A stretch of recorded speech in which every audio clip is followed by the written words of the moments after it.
कितना पड़ता है इसका अंदाजा खुद और खुद उसकी माँ और बाप लगा सकता है। जब बच्चा छोटे रहते हैं, वो अगर कपड़े में पेशाब कर दे, माँ कपड़े को तब्दील कराती है, और जिस बिस्तर में माँ सोती है और अपने बच्चों को बगल में सुलाती है, अगर बच्चे पेशाब कर दे तो माँ भीगी जगह को सोती है, लेकिन सूखी जगह बच्चों के हवाले करता है। क्यों? ताकि मेरे बच्चों को कोई तकलीफ ना पहुँचे, ताकि मेरे बच्चों को कोई मुसीबत ना घेर ले, ताकि मेरे बच्चे बीमार ना पड़ जाए। हर तरह की राहतें और आराम बच्चों के बारे में सोचते हैं। लेकिन जब वो बच्चा जवान को होता है, एक काबिल को होता है, दौलत कमाने लगता है, तो वही बच्चा जब शादी करता है तो अपने माँ बाप को उन्हीं के घर से दूर कर देता है। अपने माँ बाप के जुमला को उनको करवा मालूम होने लगता है। मैं एक हदीस सुनाता हूँ कि अल्लाह के रसूल सल्लल्लाहु अलैहि वसल्लम के दरबार में एक शख्स हाजिर हुआ और अर्ज किया, या रसूल अल्लाह सल्लल्लाहु अलैहि वसल्लम,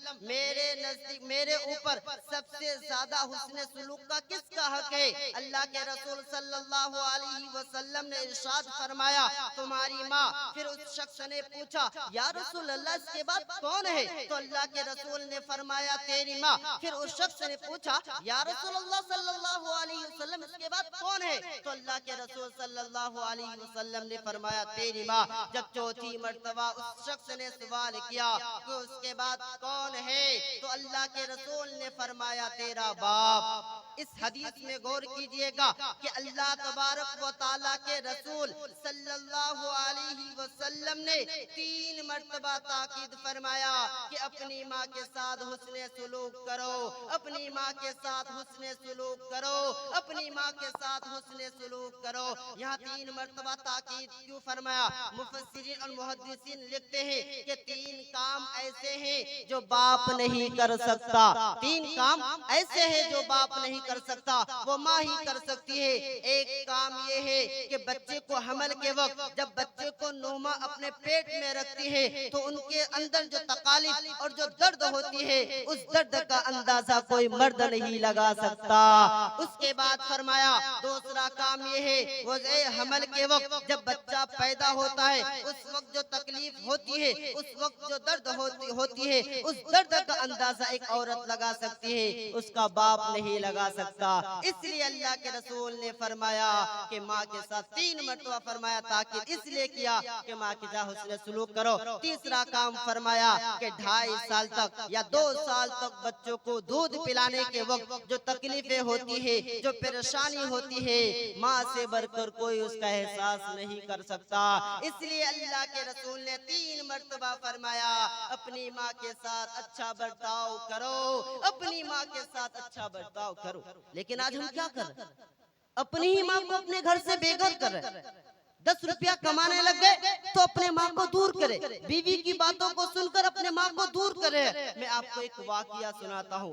एक आदमी था, उस आदमी का एक बच्चा, उस औरत का एक बच्चा था, और वो बच्चा को बहुत ही मजदूरी कर कर यहाँ वहाँ मांग कर बच्चे को डॉक्टर बनाया। उस औरत ने इधर उधर मांग के बच्चे को डॉक्टर बनाया। जब बच्चा डॉक्टर बन गया, बड़ा आदमी बन गया, दौलतमंद बन गया, तो उसने एक डॉक्टरीन से निकाह किया। क्या किया? बोलिए, एक डॉक्टरीन से निकाह किया और एक अच्छे फ्लैट में रहने लगा, एक अच्छे घर में रहने लगा।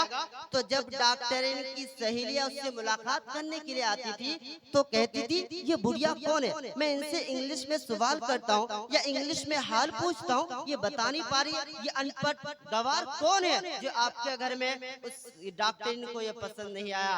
डॉक्टरीन अब अपने शोहर के कान में फूंकना शुरू किया कि इनको घर से निकालो, इनको घर से निकालो, इनको घर से निकालो। वो अपनी बीवी की बातों से तंग आकर अपनी माँ को आके कहता है कि माँ, मैं अब करोड़पति बन चुका हूँ, अब मेरे पास काफी दौलतें हैं, अब बताओ मेरी परवरिश करने में कितनी दौलत खर्च हुई है, मैं तमाम दौलतों को सूद समेत देने को तैयार हूँ। माँ इत्मीनान होके जवाब दिया, बेटा घबराओ मत, घबराओ मत, सब्र करो, मैं एक दिन के बाद हिसाब करके बता दूंगा, क्योंकि हिसाब लंबा चौड़ा है, मैं आपकी काफी परवरिश की हूँ, हिसाब लंबा चौड़ा है, मैं आपको कल बताऊंगा। तो ठीक है, जाके बीवी को करा के घबराओ मत, कल मेरी अम्मी हिसाब करके बता के उनको दे दे, घर से निकाल देंगे। जब उसकी बीबी और उसका बेटा यानी बेटा और बहू घर में सो गई तो उस बूढ़ी औरत और ज़ईफ औरत ने एक कटोरा पानी लिया और पानी लेकर जाकर जहाँ बेटा सोया हुआ था उसके करवट में डाल दिया। तो बेटा दूसरे करवट को हो गया, तो दूसरे करवट को हुआ तो उस तरफ भी उसकी अम्मी ने पानी डाल दिया। जब ऐसा किया तो बेटा को गुस्सा आया और कहा कि क्या कर रही हो ये, मैं जहाँ सो रहा हूँ पानी डाल रही हो, क्या दिमाग खराब है? कहा बेटा घबराओ मत, अभी तो पहला हिसाब शुरू हुआ है। मैंने तुम्हारे लिए 2.5 साल तक इस मुसीबत को बर्दाश्त किया है। मैंने तुम्हारे लिए 2.5 साल तक तुम्हारे पाखाना को साफ किया है, तुम्हारे पेशाब को साफ किया है। आज तो एक पहला दिन है, हिसाब का पहला दिन है, अभी तो एक कटोरा पानी डाला हूँ, यही तुमको बर्दाश्त नहीं हो रहा है तो मेरी पूरी जिंदगी का कैसे तुम हिसाब लगा दो? तब उसकी अकल ठिकाने आई कि हाँ माँ सही कह रही। फिर अपनी अम्मी की कदमों में गिर गए और कहने लगा कि माँ मुझे माफ कर दो, हमसे गलती हो गई, आइंदा हम आपको दूर नहीं करेंगे। तो इसलिए मैं नौजवानों से कहना चाहता हूँ कि अपनी बीवियों के बातों में ना आना भाइयों, अपनी बीवियों के बातों में ना आना भाइयों, क्योंकि उन्हें परवरिश की है, तुम्हारी जवानी तक तुम्हारा ख्याल रखा है, तुम्हारे मरते दम तक तुम्हारा ख्याल रखा है, और आज जब 10 रुपया कमाने लग गए हो तो अपनी माँ को दूर कर रखे हो। सोचने की बात है, गौर करने की बात है। मेरे मोहतरम भाइयों और दोस्तों, एक हदीस का मफहूम है कि अल्लाह के रसूल सल्लल्लाहु अलैहि वसल्लम ने इरशाद फरमाया कि उस शख्स की नाक खाक आलूद हो, उस शख्स की नाक खाक आलूद हो, उस शख्स की नाक खाक आलूद हो। तो सहाबाए किराम ने अर्ज किया, या रसूलल्लाह सल्लल्लाहु अलैहि वसल्लम, किस शख्स की नाक खाक आलूद, किसके लिए आप बद्दुआ कर रहे हैं? तो फरमाया कि जिस इंसान ने अपने वालिदैन में से दोनों को या किसी एक को बुढ़ापे की उम्र में पाया हो और खिदमत करके अपने आप को जन्नत का मुस्तहिक ना बनाया हो, उसके लिए बद्दुआ। इस हदीस के अंदर अल्लाह के रसूल सल्लल्लाहु अलैहि वसल्लम ने तीन मर्तबा बद्दुआ फरमाया कि तुम्हारे ऊपर लानत हो, तुम जलील हो जाओ, तुम जलील हो जाओ, तुम जलील हो जाओ। गौर कीजिएगा कि आज हम लोग जवानी में अपने माँ बाप की खिदमत करने के बजाय माँ बाप को दूर करते हैं और उनकी खिदमत नहीं करते हैं, तो इस हदीस के मुस्तहिक होंगे कि नहीं? इसलिए एक नुक्ता गौर कीजिएगा कि जो बंदा माँ बाप की खिदमत नहीं करता है वो दुनिया के अंदर जलील जरूर भी जरूर। जो बंदा दुनिया के अंदर माँ बाप की खिदमत नहीं करता है वो बंदा दुनिया के अंदर जलील जरूर भी जरूर होगा। किसी न किसी मसला में वो बंदा जलील होके रहेगा, क्योंकि नबी का फरमान है कि वो बंदा जलील होगा अगर माँ बाप का नाफरमानी किया है। लेकिन आज गौर करने की बात है, मैं एक बात बता दूं कि माँ बाप की बद्दुआ कितना खतरनाक, बहुत ज्यादा खतरनाक। बनी इस्राइल के एक नौजवान के बारे में फरमाते हैं, हज़रत अनस रजी अल्लाह ताला अन्हु से मरवी है, फरमाते हैं कि बनी इस्राइल में एक नौजवान था जिसकी आवाज बहुत खूबसूरत थी, बहुत तरन्नुम वाली आवाज थी। जब वो तौरात की तिलावत करता तो मोहल्ले के लोग जमा हो जाते उनकी आवाज को सुनकर, तौरात की तिलावत सुनकर। लेकिन उस बंदा के अंदर एक आदत थी शराब पीने की आदत। तो उसकी अम्मी ने कहा कि बेटा तुम तौरात की तिलावत भी करते हो फिर शराब भी पीते हो, अगर बनी इस्राइल को पता चल गया ना तो मोहल्ले से निकाल देगा कि भागो यहाँ से, तुम शराब भी पीते हो तिलावत भी करते हो, तो बेटा तुम शराब छोड़। लेकिन वो बात नहीं आया, फिर दोबारा जाके शराब पिया और एक दिन शराब के हालत में, नशे की हालत में वो तौरात की तिलावत करने लगा। तो उसकी अम्मी आके कहा, ए बेटे उठो, जाके पहले वजू करो तब तौरात की तिलावत करना। उस शराबी ने नशे की हालत में अपनी अम्मी के गाल में तमाचा खींच के लगा, तो उसकी अम्मी की एक दांत टूट गया और आंख निकल गई। तो उसकी अम्मी ने एक जुमला कहा जो सुनने के काबिल है। उसकी अम्मी ने कहा कि अल्लाह तुझसे राजी ना हो, अल्लाह तुझसे राजी ना हो, अल्लाह तुझसे राजी ना हो।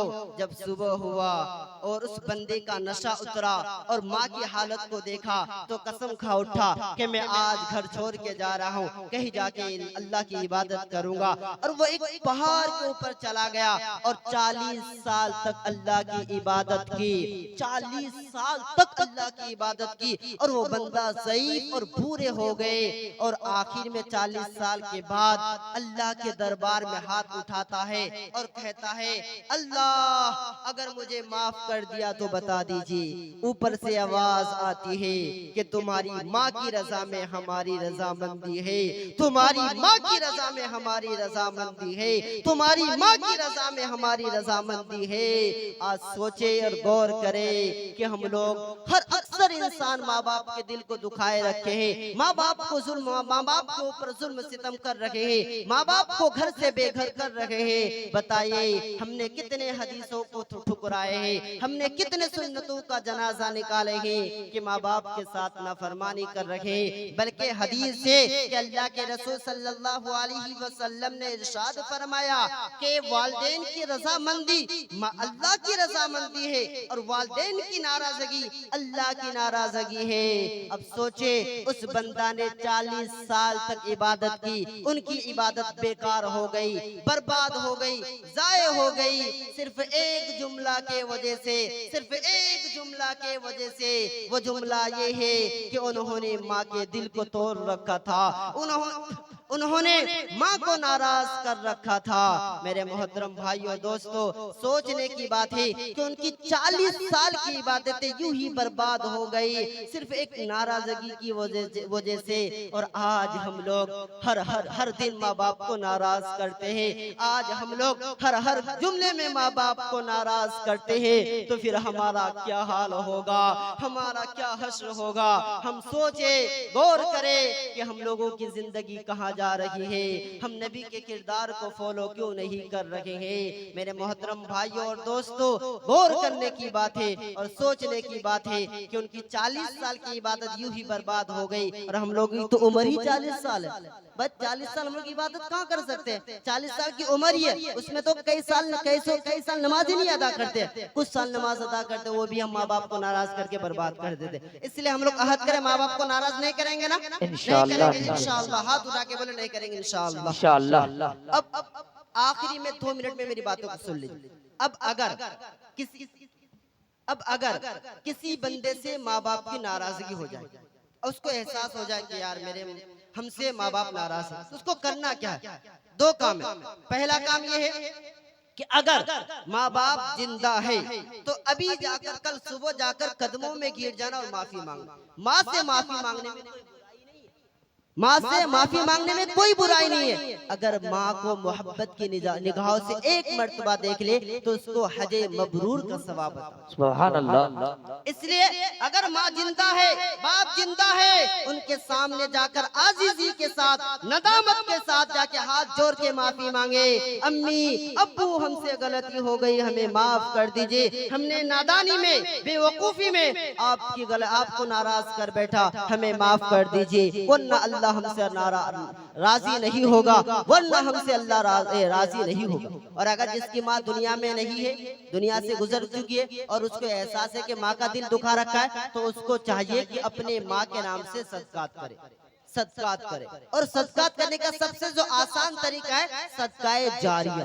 सदकाए जारिया। सदकाए जारिया मस्जिद में काम हो रहा है, वहाँ दे दिए। अब जब तक मस्जिद कायम रहेगी, जब तक लोग नमाज अदा करेंगे, तब तक उस मैयत को उसका सवाब मिलते रहेगा।